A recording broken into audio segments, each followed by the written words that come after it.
Hello, ഇന്ന് എനിക്ക് dinner ഞാൻ താമസിക്കുന്ന ഓണറിൻ്റെ വീട്ടിലാണ്.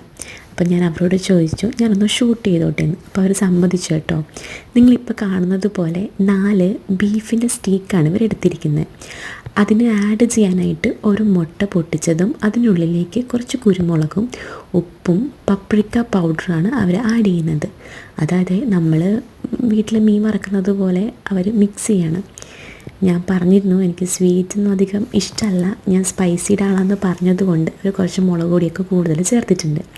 അങ്ങനെ അവർ അതൊന്ന് ജസ്റ്റ് മിക്സ് ചെയ്തതിന് ശേഷം ഒരു ബ്രഷ് കൊണ്ട് ഈ വെച്ചിരിക്കുന്ന ബീഫ് സ്റ്റീക്കിലേക്ക് അവരത് ആഡ് ചെയ്യണം.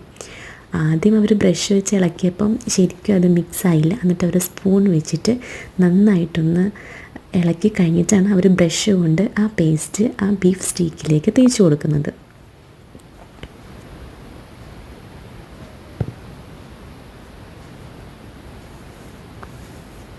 അതിനുശേഷം നമ്മൾ അതിൻ്റെ കൂടെ കഴിക്കാൻ പോകുന്ന സാധനങ്ങളാണ് ഈ 2 ഒന്ന് ഒരു നൂഡിലും 2 ഡംപ്ലിങ്സ് എന്ന് പറയും. ബ്രെഡ് കൊണ്ടൊരു സാധനമാണ്. അത് പ്ലാസ്റ്റിക് കവറിനകത്താണ് റൗണ്ടിൽ പുഴുങ്ങാനിട്ടിരിക്കുകയാണ്. അതൊരു 10 മിനിറ്റ് കഴിയുമ്പോൾ വേകുമ്പം ഈ ഒരു ഷേപ്പിലായിട്ട് വരും. അങ്ങനെ അവരതെല്ലാം വേവിച്ചു. ആദ്യം ഒരു റൈസൊക്കെ പോലെ ഇരിക്കും. അതിന് ശേഷമാണ് നമ്മുടെ കൊഴുക്കട്ട പോലെ ഇത് വെന്ത് വരും. ഇതിപ്പോൾ കണ്ട, ഇത് പൊട്ടിച്ചിടുമ്പോൾ കണ്ട നിങ്ങൾ നമ്മുടെ കൊഴുക്കട്ട പോലെ ഇരിക്കുന്നുണ്ടോ? അങ്ങനെയാണ്. ഇതിപ്പോൾ ഒരു പാക്കറ്റിൽ 6 ബൗൾസാണ് ഉണ്ടായിരിക്കുക. അങ്ങനെ ഇതിപ്പോൾ 2 പാക്കറ്റ് എങ്ങാണ്ട് ഉണ്ടെന്ന് തോന്നുന്നു. അതെല്ലാം കൂടെ അവർ പൊട്ടിച്ചിട്ട് അതുപോലെ തന്നെ നമ്മുടെ സ്റ്റീക്ക് അവർ അടുപ്പത്ത് വെച്ച് ഫ്രൈ ചെയ്യാനായിട്ട് തുടങ്ങി. അതിൽ സാധാ വെളിച്ചെണ്ണ അല്ല ഒഴിച്ചേക്കുന്നത്, എന്തോ വെജിറ്റബിൾ ഓയിൽ എന്ന് പറഞ്ഞൊരു സാധനമാണ്. അതൊഴിച്ചിട്ട് ഒരു വശം വെന്തതിന് ശേഷം മറിച്ചിട്ടിട്ട് മറുവശത്തും ബാക്കിയുള്ള മിക്സർ തേച്ച് കൊടുക്കുകയാണ്. ശരിക്കും പറഞ്ഞാൽ എഗ്ഗിൻ്റെ മഞ്ഞ ഇടേണ്ട ആവശ്യമില്ലായിരുന്നു. അത് കട്ട് ചെയ്തിട്ട് വെള്ളം മാത്രം മതിയായിരുന്നു. ആ മഞ്ഞ ഇട്ടപ്പം അത് ഫുൾ ടേസ്റ്റ് ഒരു എഗ്ഗിൻ്റെ അങ്ങ് ടേസ്റ്റായിപ്പോയി. എനിക്കത് അത്ര ഇഷ്ടമായില്ല. അതിന് ശേഷം നമ്മൾ അതിൻ്റെ കൂടെ കഴിക്കാനായിട്ട് ഒരു സോസ് ഉണ്ടാക്കാൻ പോവാണ്. ഇപ്പം നമ്മൾ കണ്ട പാക്കറ്റിൽ ഒരു പെപ്പറിൻ്റെ പൊടിയാണ്. 3 പെപ്പറുകൾ ഒന്നിച്ചുള്ള കുരുമുളക് പൊടികൾ ഒന്നിച്ചുള്ള ഒരു മിക്സ്ചറാണ്.